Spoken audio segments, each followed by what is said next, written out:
Hi Michael, it's Wednesday, which means it's time for another video, and this week I figured I would take advantage of my time to talk about Thor Ragnarok. So if you haven't seen it yet, don't watch this video, because I'm going to go over spoilers. Also Collie's here. Good. So, overall, I think the movie was not bad. There was a lot of great fight scenes. The Thor Hulk fight, I think, was great. A lot of the Rainbow Bridge stuff was great. I was just watching a trailer or not, a review that pointed out that that's basically the exact same plot line as the original Hulk, which I didn't really realize, but I thought was kind of funny, and that it's like Thor gets, cast out onto a strange planet and loses his powers or his hammer at least, and then has to go back to Asgard to fight off a family member on the Rainbow Bridge, which is pretty funny.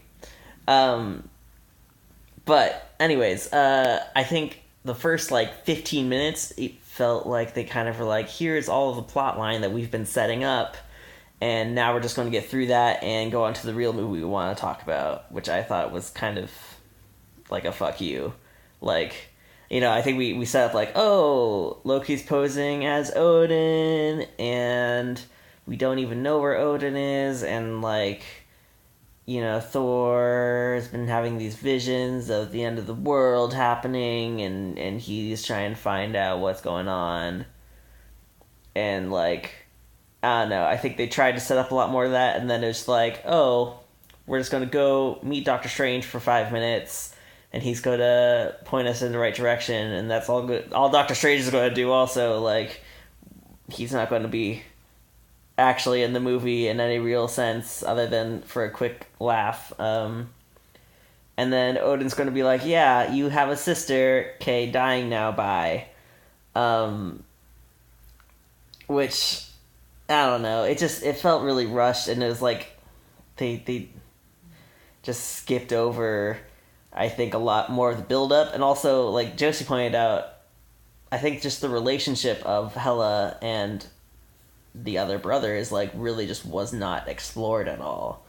There was, I think, a lot of depth to possibly go over there, and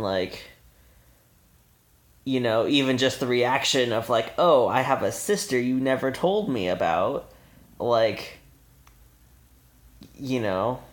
least we got a little bit more exploration of hey, Loki's not actually your brother, he's a frost giant.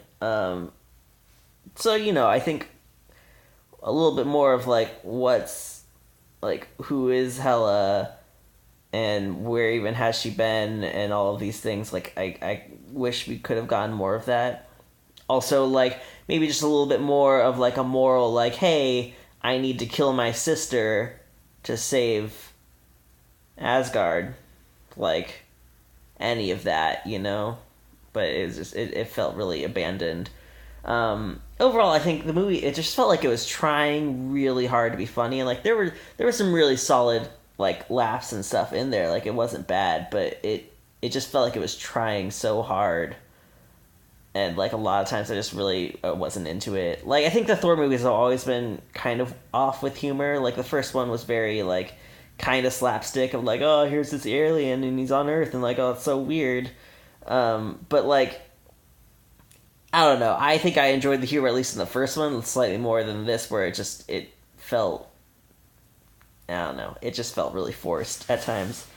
And finally, I think this movie proves why we can't have a Hulk movie, because I realized, the only times we've ever seen Mark Ruffalo on screen is when he's being, a scientist and being, thoughtful and interesting. That's a cattail.